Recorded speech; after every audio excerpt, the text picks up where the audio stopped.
Bonjour à tous et bienvenue dans ce nouveau décryptage. Il y a cette image classique, tu sais, de la symphonie parfaite. Ouais, l'orchestre symphonique? Voilà, c'est ça. Une centaine de musiciens sur scène, chaque instrument entre vraiment à la milliseconde près. Les violons s'envolent, les cuivres frappent. Bref, le résultat est une harmonie absolue. C'est magnifique quand ça marche. Exactement. Mais imagine qu'on retire le chef d'orchestre et qu'on donne à chaque musicien une partition complètement différente, avec des écouteurs sur les oreilles pour qu'il n'entende que lui-même. Ah bah là, c'est le désastre. Totalement. Le résultat, c'est plus du tout de la musique. C'est juste un chaos structurel, quoi. Une cacophonie hors de prix. Et le pire, c'est que c'est un effondrement qui vient pas du tout d'un manque de talent individuel, tu vois. Les musiciens, ils peuvent être des virtuoses absolus, tout comme les technologies d'aujourd'hui qui sont surpuissantes. Ouais, Mais sans cette fameuse couche d'orchestration, sans cette écoute mutuelle, l'excellence isolée ne produit absolument aucune valeur globale. c'est clair. Et c'est exactement le constat qui frappe de plein fouet l'industrie de la grande distribution et des biens de consommation aujourd'hui. D'ailleurs, pour replacer le contexte pour ceux qui nous écoutent, on est aujourd'hui le 29 mars 2026. Date clé. Ouais, c'est le point d'ancrage de notre analyse du jour. Parce qu'un article vraiment incisif vient tout juste d'être publié ce matin par Chichese de chez Microsoft. Un article très dense d'ailleurs. Vraiment dense, ouais. Ce texte met le doigt sur une fracture béante, en fait, dans la manière dont le commerce de détail intègre l'innovation technologique en ce moment. La thèse de l'auteur, elle est assez brutale, mais elle est carrément nécessaire. Depuis quelques années, le secteur déploie des efforts monumentaux, mais vraiment monumentaux, pour intégrer l'intelligence artificielle et l'analyse de données massives. C'est le grand mot à la mode. C'est ça. Sauf que ces capacités, elles se développent dans des strates qui sont totalement isolées les unes des autres. Genre, le marketing fait tourner ses propres modèles prédictifs d'un côté. Chacun dans son coin, quoi. Exactement. La chaîne d'approvisionnement optimise ses flux avec un autre algorithme de son côté. Et le magasin physique, lui, il reste souvent piloté par des vieux systèmes hérités d'une autre décennie. En fait, c'est des silos complètement hermétiques. Et donc le défi majeur pour ces entreprises, c'est de réussir à forger une espèce de chaîne ininterrompue entre trois pôles. Déjà, la compréhension instantanée du marché, ensuite, la réponse hyper ciblée au comportement des consommateurs, et enfin, l'exécution physique, mécanique, directement en magasin. C'est le saint graal du retail. Bon, décortiquons tout ça. Parce que l'article ne se contente pas du tout de poser un diagnostic. Il annonce un événement assez exclusif, sur invitation uniquement, qui est prévu à Paris le 23 avril prochain. Ouais, un rendez-vous très attendu. C'est une rencontre qui va rassembler une sélection ultra pointue de startups du secteur. Et notre mission aujourd'hui, c'est d'analyser ces 10 startups spécifiques. Et ce qui est fascinant ici, c'est vraiment la démarche derrière cette sélection. L'auteur présente pas du tout ces startups comme un simple catalogue d'outils indépendants où on ferait son marché. Non, c'est pas une liste de courses. Pas du tout. Le cadre conceptuel qu'il impose, c'est que la valeur technologique aujourd'hui, en 2026, elle réside plus dans une solution isolée, même si elle est géniale. La révolution, elle se trouve dans l'interaction, dans le réseau qu'elle forme tout ensemble. C'est vraiment l'écosystème qui dicte la performance finale. Du coup, pour ceux qui nous suivent, l'objectif, c'est de comprendre comment le futur du commerce de détail se construit en connectant ces fameux blocs, de l'analyse des données pures jusqu'à la boîte de céréales posée sur une étagère du magasin. Exactement.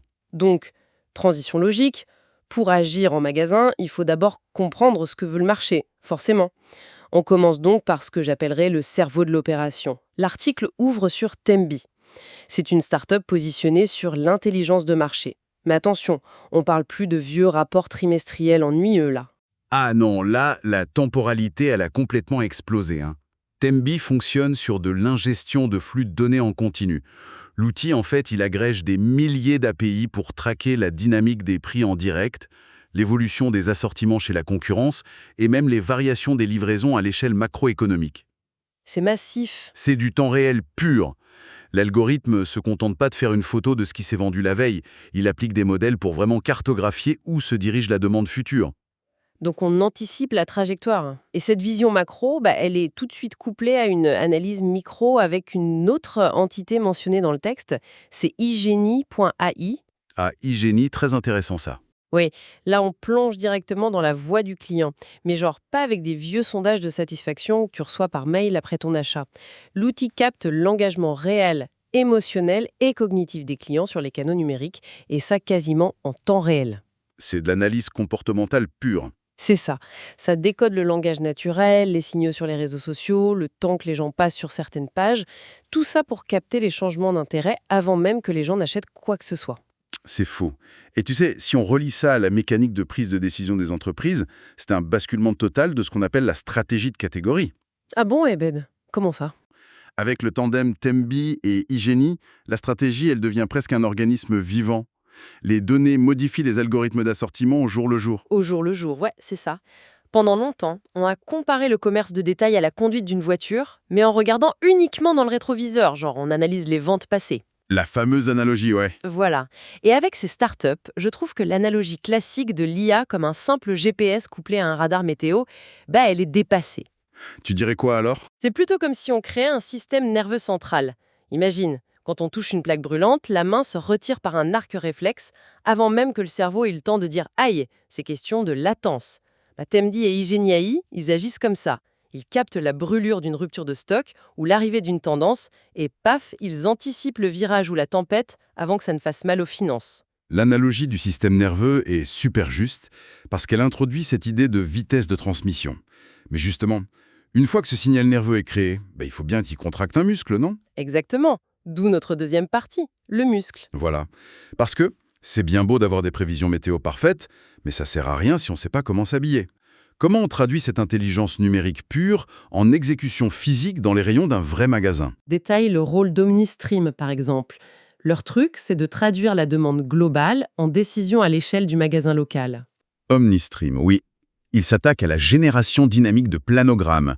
En gros, il croise la demande macro avec des données démographiques hyper locales pour dire précisément quoi mettre sur quelle étagère, magasin par magasin. Fini le modèle du supermarché cloné à l'identique partout dans le pays. Sauf que la théorie, c'est bien, mais en magasin, il y a la réalité des clients qui bougent les produits. Et c'est là que l'écosystème intègre Shopper AI. Ah oui, Shopper AI. Eux, ils interprètent le comportement directement en magasin en utilisant les caméras de sécurité qui sont déjà là. En gros, l'algorithme analyse la vidéo pour voir si les gens hésitent, s'ils touchent un produit, le reposent, tout ça sans garder d'infos personnelles, bien sûr. C'est ça.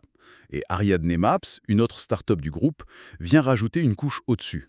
Il cartographie les déplacements physiques globaux, les zones où les gens s'attardent et comment l'agencement du magasin influence tout ça.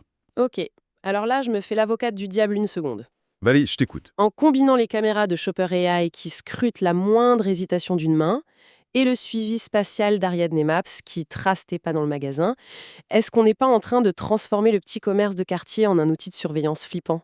Enfin, je veux dire, est-ce que cette hyper-optimisation risque pas de complètement braquer le client? C'est la grande question éthique, et commerciale d'ailleurs. Mais si on se fie à l'analyse de l'article, l'objectif c'est vraiment pas la surveillance individuelle. L'idée c'est d'aligner ce qu'il y a sur l'étagère avec ce que les clients du quartier cherchent. Donc, réduire la friction, en fait. Exactement. Aujourd'hui, il y a un vide d'information énorme entre ce que tu cherches en ligne et ce que tu trouves en magasin. Ces outils, ils comblent ce vide pour créer une expérience super fluide plutôt qu'un truc intrusif. C'est de l'optimisation de flux, anonymisé. Bon, d'accord, je vois l'idée. Mais le magasin parfait, ça suffit pas si l'interaction directe avec le client n'est pas adaptée. Et c'est là qu'on passe à la troisième étape, le visage. Le visage de la marque. Oui, C'est l'ère de la personnalisation et du marketing dopé à l'IA. Et c'est là que ça devient vraiment intéressant. On entre dans des choses hyper intimes comme avec Opi.ai. C'est une start-up qui fait de l'analyse de peau. ouais, au point AI, c'est assez bluffant. À partir de simples selfies, leur IA est capable de cartographier la peau, de voir les niveaux d'hydratation, les micro-variations, et en temps réel, ça formule des recommandations de soins ultra personnalisées. C'est fou ça. Tu vois, ça me fait penser, passer du modèle cosmétique classique à Au.ai, c'est littéralement comme passer de l'achat d'un costume en prêt-à-porter standardisé au service d'un maître tailleur. C'est une bonne image, ça. Bah oui, le tailleur sur mesure, il ajuste le vêtement à chaque visite, juste en te regardant et en prenant tes mesures exactes. Là, c'est pareil, c'est du sur-mesure biologique. Et pour que ce niveau de personnalisation soit visible, il faut repenser toute la présence numérique. C'est là que l'auteur introduit Writesonic dans l'écosystème. Writesonic, attends, l'outil de génération de texte. Il y en a plein sur le marché. Pourquoi eux spécifiquement à cet événement retail? C'est la vraie subtilité de l'article. L'auteur explique que Writesonic gère tout le cycle de vie du contenu, oui, mais surtout, le changement fondamental, c'est que les marques ne doivent plus seulement être, tu sais, trouvables par des algorithmes classiques comme le moteur de recherche de Google. Le fameux SEO à l'ancienne. Voilà, le vieux SEO, c'est fini. Aujourd'hui, les marques doivent être comprises et recommandées par des IA conversationnelles. Les nouveaux moteurs de recherche basés sur des LLM, quoi. Ah oui, donc si l'IA comprend pas tes produits, tu n'existes tout simplement plus pour le client qui pose une question à son assistant. C'est exactement ça. Writesonic optimise pour ces nouvelles expériences de recherche que les clients utilisent de plus en plus. Ok, le cerveau, le muscle, le visage. Mais toutes ces innovations de pointe, genre analyser la peau ou ajuster les rayons à la seconde près, bah ça reste des châteaux de cartes si ça repose sur des systèmes informatiques obsolètes. Ah, la réalité rattrape toujours la fiction. Exactement. Et ça nous amène à notre dernière section, le squelette, la fondation technique de l'entreprise. Elle est invisible pour le client, mais elle est totalement indispensable. Et dans l'article, ça passe par des boîtes comme Modern, Wonderful et Evinst. C'est le nerf de la guerre.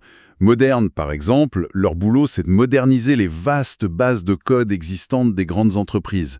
Les fameux code-base hérités qui sont de vraies usines à gaz. Mais attends, pourquoi on parle de lignes de code et de bases de données poussiéreuses dans un événement censé parler de l'avenir du supermarché et du commerce item?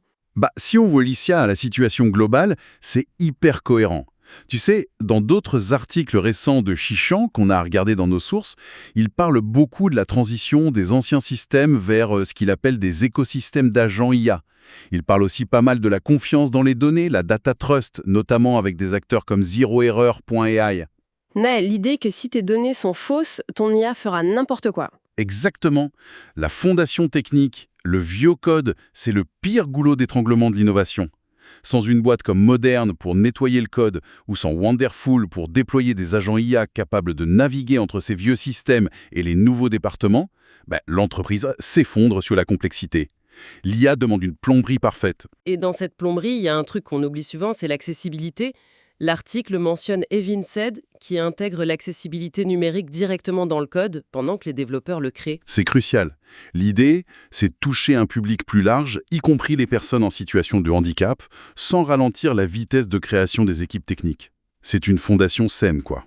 Alors, qu'est-ce que tout cela signifie au fond? On a vu les 10 startups, on a vu le lien entre elles, et l'événement du 23 avril à Paris, en fait, c'est pas juste un salon de présentation où on distribue des flyers. Pas du tout, non. C'est une vraie preuve de concept. C'est ça, le message de Microsoft, de l'auteur, c'est que la vraie magie opère uniquement quand ces 10 startups sont réunies dans la même pièce, ou plutôt branchées dans le même système informatique. L'objectif pour les dirigeants invités, c'est de passer de la prise de conscience à une application bien réelle. Tout à fait. L'écosystème remplace le produit isolé.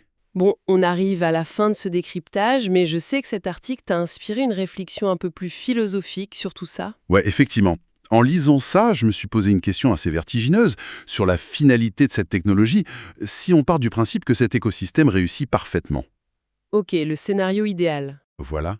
Les technologies arrivent à connecter parfaitement la demande macro, le parcours physique en magasin, et qu'elles te génèrent des produits hyper personnalisés en temps réel.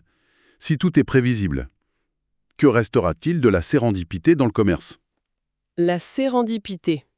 Tu veux dire le fait de trouver un truc génial par pur hasard? Exactement.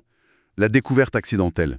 Si une IA sait exactement ce que le marché et ce que tu veux toi, avant même que tu en sois conscient, est-ce que le magasin de demain sera encore un lieu de découverte humaine? Ou est-ce que ça va juste devenir le distributeur physique d'une prédiction algorithmique qui est de toute façon inévitable? C'est une excellente question. Un monde sans hasard, où chaque produit sur ton chemin a été mathématiquement placé là pour toi. Ça donne le vertige, hein. C'est en tout cas une idée fascinante à méditer pour tous les esprits curieux de notre audience. On va s'arrêter là pour aujourd'hui? Ouais, il y a déjà beaucoup à digérer. C'est clair. Merci de nous avoir suivis pour cette exploration des fondations du retail de demain. Et on se retrouve très vite pour un prochain décryptage.